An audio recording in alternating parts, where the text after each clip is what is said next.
حنفي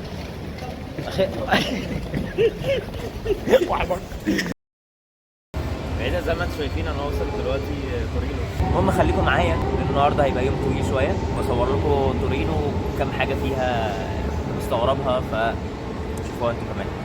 اعتقد انا عرفت من الاسباب اللي هي مخليه الناس تروح تورينو من اول ما يجوا ايطاليا، او اول مدينه بيفكروا فيها بالبلد اللي هم فيها هي تورينو. الاسباب كتيره جدا في الحقيقه. المهم يعني احنا دلوقتي رايحين مكان فيه مغاربه، بس حرفيا كانك نزلت المغرب. مكان مشهور جدا في تورينو، لو قلت لاي حد هيقول لك بورتا فالاتس دي معروفه جدا بالمغاربه، وفيها محلات مكتوبه العناوين بتاعها اليافطه من بره بالعربي. صح حنفي؟ ايوه بالظبط كده. المهم ان هو اصلا حنفي عايش هنا في تورينو فعارف الدنيا ماشيه ازاي، فهو هيوريني الاماكن دي وهو هيقول لكم ايه دلوقتي احنا رايحين على الطريق، قربنا من بورتا. صح قربنا؟ ايوه صح قربنا. اعلم منين؟ المهم ان انا اكيد رايحين مكان هنا ما اعرفوش. المهم هو يعرف ما اعرفش، انا ماشي وراه. الدنيا قاعده تمطر وانا ماشي وراه وشايل وزن بتاع 10 كيلو ولا 15 كيلو وقام ماشيني في المطر. ابو شكلك في الصيف المكان ده بيبقى عكس كده تماما. صح؟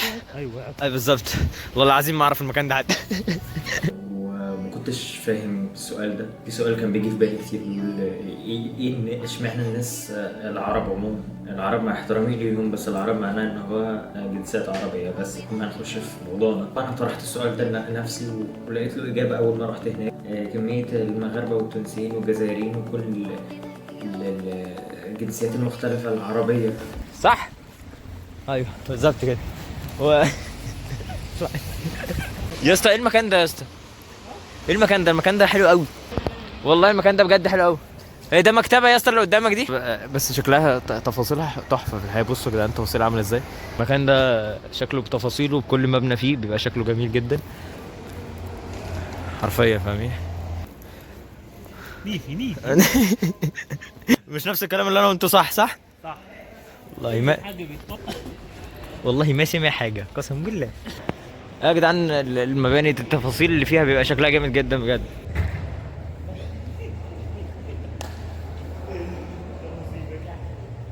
المكان ده يا جدعان من اشهر الاماكن اللي موجوده في تورينو. الساحه دي حرفيا الناس لما بتبقى فيه شمس والسماء صافيه وبتاع، المكان ده حرفيا ما بتلاقيش مكان تقف فيه. والمكان اللي هناك ده خصوصا لانه في اماكن هنروح للمكان ده، لكن هنروح المكان اللي انا قلت لكم هنروح نصوره، لكن قلت اوريكم المكان ده. وده من اشهر الاماكن الموجوده في تورينو. حرفيا زحمه جدا الساحه دي والناس بتيجي تصور هنا على طول. صح يا حنفي؟ حنفي ايه اللي عاجبك في تورينو يا اسطى؟ ها؟ ايه الاجابه؟ ليه الاجابه دي؟ لقيت الإجابة إنها مدينة حرفيا كأنك نزلت دولة عربية، ما نزلتش في إيطاليا أو ما جيتش لإيطاليا. الناس أول حاجة بتيجي في بالهم أول ما بيسيب بلدهم إن أنا إزاي هتعامل مع الناس، إزاي اللغة، خصوصا الناس اللي ما عندهاش اللغة كويسة جدا. بيبقى صعب عليهم إن هم يجوا بلد مش عربية أو مختلف اللغات. يعني كواحد مثلا في المغرب يجي ايطاليا فهو مش عارف اللغه الايطاليه فيبقى صعب عليه. اول حاجه بيفكر فيها هي مدينه فيها عرب كتير، وحرفيا تورينو كده. حرفيا انت بتنزل تورينو في حته في تورينو حرفيا كانك في المغرب. نظرة الغدر دي يا جزمة. دلوقتي قربنا نوصل في الدخلة دي وهنكون دخلنا المنطقة اللي فيها العرب أو محلات العرب أو المنطقة حرفيا اللي فيها عرب بس. أقسم بالله يعني أنت ممكن تخش محل تقول السلام عليكم ما تقولش تشاو. فاهمين؟ تلاقي في ميركاتو أعتقد لكن قافل دلوقتي. ميركاتو قافل ولا فاتح؟ بس كده. هنلاقيه قافل هقتلك. هنخش نشوف دلوقتي. دخلنا هي دي المنطقة يا جدعان، والميركاتو هناك بيبيعوا حاجات تونسيين بقى ومغاربة وكل العرب هتلاقيهم هناك. هنبدأ الميركاتو. ايه اللي بيزمر ده اكيد عربي. الايطاليين ما بيزمروش، في عربيه ورانا قاعده تزمر فهو اللي سايقها عربي. لكن هوريك. بص يا جماعه ده الميركاتو. السوق في ايطاليين والله شغالين وبتاع، لكن اغلبهم بيبقوا عرب وبتاع مصريين وكل اهو دول مصريين بيبيعوا خضره وبتاع. وكان نازل في عندي المغرب في حي صدري بالظبط. هنا السوق ده كمان السوق كبير عموما، بيبيعوا من الخضره الحاجات زي كده البيض لغايه اللبس، وفي لبس ورا. ف هتلاقيهم اغلب عايز تلاقي عربي ولا حاجه هتيجي المكان ده. صح عندك حق. اسمع خليكم تسمعوا معايا الناس بتتكلم عربي وبتاع. اهو ده عربي يا جدعان، مصريين ومغاربه وتونسيين، اغلب العرب بيبقوا موجودين هنا، مع احترامي ليهم طبعا، انا ما بقلش منهم، مع احترامي ليهم بقول لكم الجنسيه بتاعتهم بس والله. اسمعوا معايا.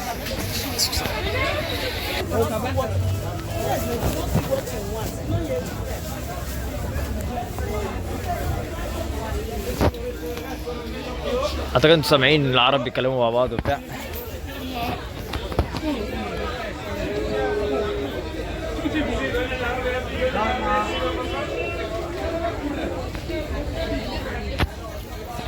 حرفيا كانك نزلت المغرب او نزلت دوله عربيه، وبيبيعوا الخضره والحاجات زي كده، بس اغلبهم مغاربه لو سامعين يعني.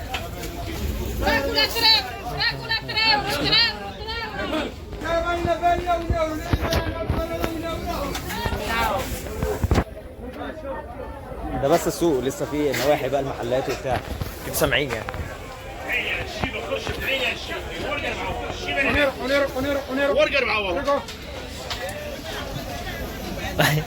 بيقول لك ايه؟ قال لك بتنجان 4 اورو، عارف؟ هو هيفهمهم بالعربي يعني. سمعت دي؟ سمعت شو بدنا هنا؟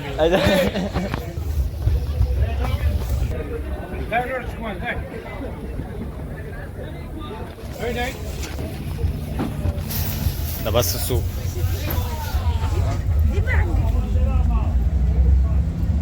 دلوقتي انا لففتكم جوه السوق شويه بس عشان تسمعوا الناس وهم بيتكلموا عربي، عشان تفهموا ان كميه العرب هنا كتير جدا. طب بجد كأنك في كازابلانكا، من الأسواق اللي انتوا شفتوها دي، كمية الناس اللي بتتكلم عربي حواليك، انت بتخش محل تقول السلام عليكم.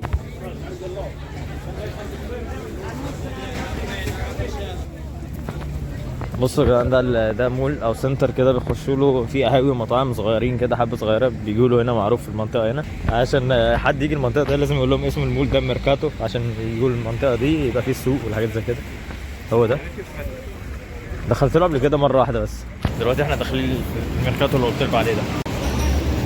هو ده يا جماعه، هو محلات هنا كده، محلات اكل وبتاع وبار وحاجات زي كده، بتيجي الناس تقعد هنا، وفوق في بارات برضه حاجات زي كده. هو صغير مش كبير جدا، لكن اغلب الناس بتيجي تقعد هنا لانه المكان ده معروف في المكان بورتا بالاس يعني. صح حنفي؟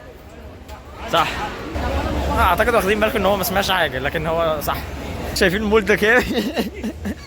شايفين المول ده كامل بمحلات اللبس بالدنيا وايطاليين. بصوا مكتوب ايه هنا؟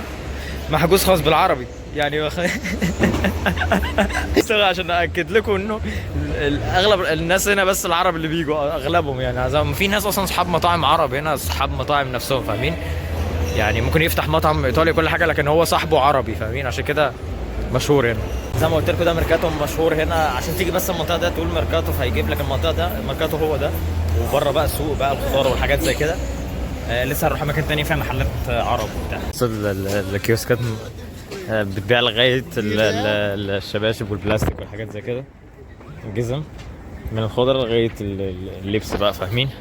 دلوقتي احنا هنروح المحلات اللي قلت لكم اللوحه بتاعتها بالعربي، والاكل ومحلات الاكل والمطاعم وبتاع، هوريكم دلوقتي. لان هم بعد ما بيمشوا يا جماعه ما بيسيبوش الحاجه كده، بينضفوا كل ده. المنطقه دي كلها بتتنضف، وقبل والصبح كمان في ناس بتيجي تنضف، فهم بس هم شغالين، وبعد كده لما بيمشوا الاماكن دي كلها بتتنضف.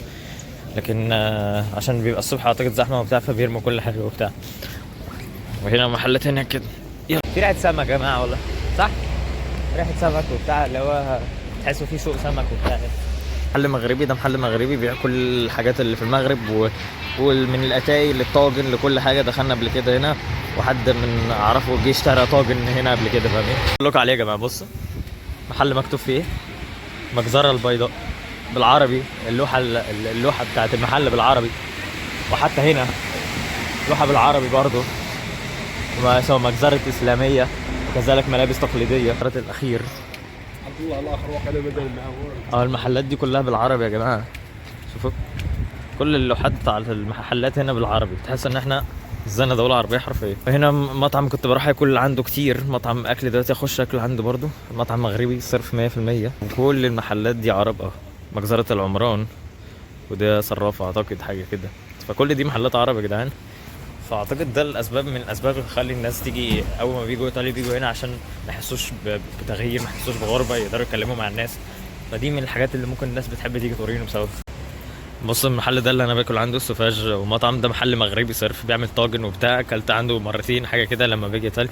اكله حلو في الحقيقه، اكل عربي صرف. تخشوا اسمعوا معايا دلوقتي، اسمعوا معايا دلوقتي.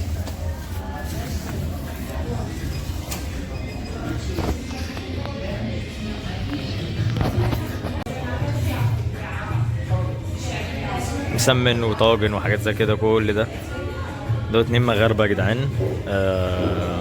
هو وجوزها فتحوا المطعم ده وبيبيعوا اكل عربي كامل بطواجن، اكل مغربي كامل حرفيا، من الطواجن لغايه الصفه لغايه الحاجات دي كلها هنا، ومشغلين اغاني عربي، وكل اللي قاعدين بسم الله ما شاء الله. مش عايز اصورهم عشان ما ينفعش اصور حد من غير ما اقول له، لكن كلهم عرب طبعا. اسمعوا معايا.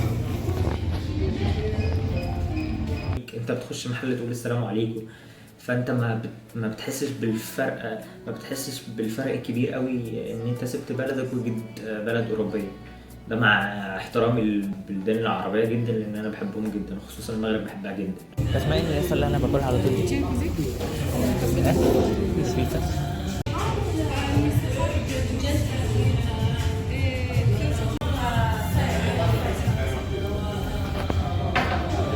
لا تاكل شيء رخيص. السلام عليكم. السلام عليكم. اخي ديريجو ماشي هاتي شربتي شباب براد من ذاك الذهب، من ذاك الذهب. لا لا اعتقد سمعتها بتكلم عربي بس، برضه دي من الاسباب اللي بتخلي الناس تيجي هنا عشان ما تحسش بتغيير. دلوقتي هنبدا ناكل، انت عارفين ما بصورش الاكل كتير لان انا مش محتاج اصور. خلينا نطلع نشوف حاجات تانية، يلا. ما فين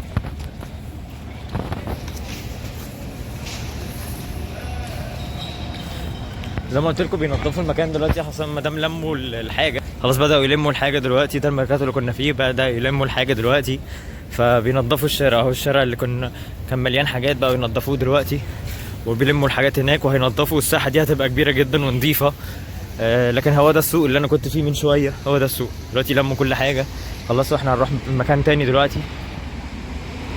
ده سكك المترو في كل حته، من هنا ومن هنا ومن في كل حته، لكن دي سكه المترو. احنا رايحين مكان تاني دلوقتي نشوف الدنيا هتبقى ماشيه ازاي. لكن انا وريتكم العرب دلوقتي، لكن انا وريتكم مكان العرب دلوقتي هو ده الفرق، ده اللي انا فهمته، هو ده الفرق. هو ده اجابه السؤال. يعني انا ده اللي استنتجته ولقيت انه ده اجابه السؤال، فاهمين؟ انه حرفيا انت هتنزل تورينو كانك ما سبتش بلدك، عشان كده الناس بتيجي تورينو كتير، فاهمين؟ انا جاوبت على الاسئله دي لسبب حنفي اللي كان معايا ما كانش مش متعود يتكلم قدام الكاميرا كتير، فما كانش عايز يتكلم قدام الكاميرا، لكن هو فهمني الدنيا واستنتجت من كده فكره الناس بتيجي بالشكل ده، لانه اصلا الناس بتفكر فكره انا هيقعد في تورينو 3 شهور وبعد كده هشوف المدينه اللي هروح لها بعد كده، لكن 3 شهور دي هتخليني اتعرف على ناس عرب، اقدر اتواصل معاهم واتعلم اللغه حبه بسيطه، عشان لو سبت المدينه دي اقدر اروح مدينه تانية. عشان كده الناس بتفكر بالشكل ده. عشان تورينو فيها كل حاجه، انت اي حاجه وكل حاجه انت عايزها بتلاقيها في تورينو. فاللي عرفت ان هو ده اجابه السؤال، يعني ده اللي جه في بالي، وعشان كده اقترحت السؤال ده، او ده السؤال اللي كان في بالي ومعرفش، اعتقد في بال ناس كتيره جدا، فقلت اجاوب عليه بالشكل ده وبس.